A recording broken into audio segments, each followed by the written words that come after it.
Hey y'all, happy Monday. I hope that everybody is doing great today. We have a lot to discuss today, so let me get right into today's video. After saying that Washington, D.C. is out of control, Trump officially takes control of the Washington, D.C. Police Department today, which is August the 11th. Although crime statistics show that there has been a dramatic decrease of violent crimes and that it has in fact plunged, he still has made this move today. Trump states that the city has been taken over by gangs, criminals, wild youth, homelessness, and a few other things. My issue is the homelessness, so what are we going to do about the homeless problem? Because that's an issue in every community across the United States. He also has already addressed it by saying that a lot of the homeless people are already being moved. Now we're going to get into Trump's proposal for Washington, D.C. 1, he puts DC police under federal control, which he has done as of today. 2, he deploys 1,000 National Guard troops to DC. 3, he will try to end no cash bail. We're going to get into the Home Rule Act of 1973. In case you're not familiar with that, we're going to put this into play. The Home Rule Act of 1973 allows presidents to take control of DC police for 48 hours if he determines that special conditions of emergency natures exist. Also, there is a 48-hour period that can be extended if he notifies relevant congressional committees. Number 3, taking control for over 30 days has to be passed into law. One thing that really scares me about this is not only can it happen anywhere, you guys let me know how you feel in the comments below. Trump has says that he has authorized, again with this takeover, he has authorized them to do whatever the hell they want. That is very, very scary.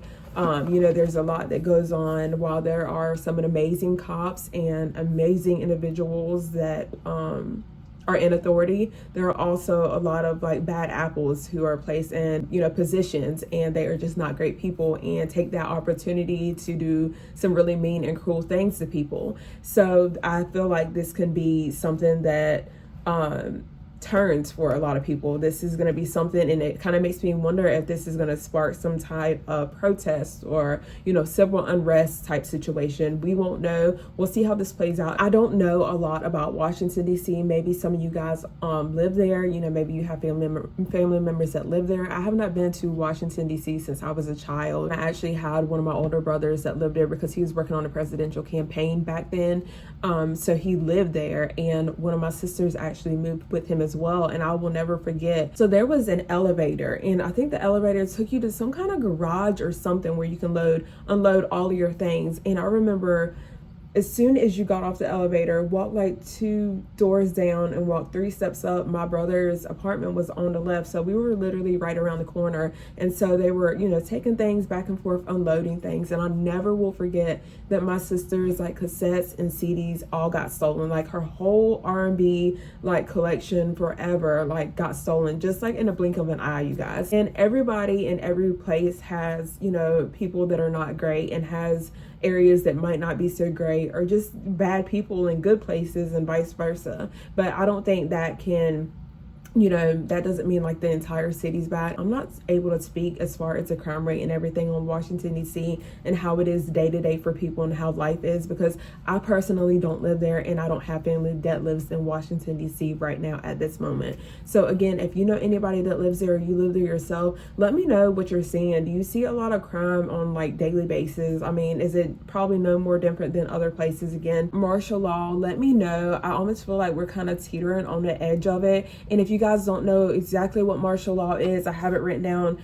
Basically, it is the replacement of civilian government by military rule and the suspension of civilian legal processes for military power. So if we're not there, we are right there teetering on the edge. I am going to go ahead and insert some footage from Trump's press conference today. Wow. I've been up here a lot. I've never seen a crowd like this. I think we need a ballroom.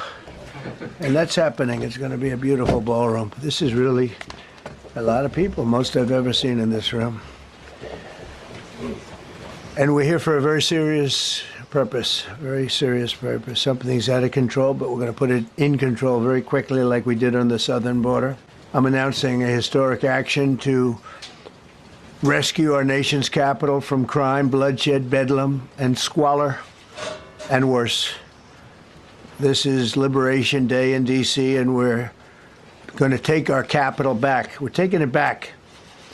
Under the authorities vested in me as the President of the United States, I'm officially invoking Section 740 of the District of Columbia Home Rule Act. You know what that is? And placing the D.C. Metropolitan Police Department under direct federal control, and you'll be meeting the people that will be directly involved with that. Very good people, but they're tough, and they know what's happening. They've done it before. In addition, I'm deploying the National Guard to help reestablish law, order, and public safety in Washington, D.C., and they're going to be allowed to do their job properly. And you people are victims of it, too. You know, you're reporters, and I understand a lot of you tend to be on the liberal side, but you don't want to get mugged and raped and shot and killed. And you all know people and friends of yours that happened. And so you can be anything you want, but you want to have safety in the streets. You want to be able to leave your apartment or your house where you live and feel safe and go into a store to buy a newspaper or buy something. And you don't have that now. The murder rate in Washington today is higher than that of Bogota, Colombia, Mexico City, some of the places that you hear about as being the worst places on earth. Much higher. This is much higher. The number of car thefts has doubled over the past 5 years, and the number of carjackings has more than tripled. Murders in 2023 reached the highest rate probably ever. They say 25 years, but they don't know what that means because it just goes back 25 years. Can't be worse. Our capital city has been overtaken by violent gangs and bloodthirsty criminals, roving mobs of wild youth, drugged out maniacs and homeless people. And we're not going to let it happen anymore. We're not going to take it. I honestly feel like this can happen everywhere, and you don't know when it's going to happen, so prepare to the best of your ability. Trump has actually stated that they might be doing this in some other cities, so I would kind of take this time to evaluate where you live and see exactly, you know, if there's anything you can do. I know like moving isn't always a feasible option for everybody, especially with, you know, rent and everything being expensive. You can't just up and sell your home and just like leave. I mean, you could, but I mean, come on. Just trying to be realistic here and just look at the bigger picture. Thank you so much for taking the time to watch. Take care, stay safe, and I will see you guys in the next video.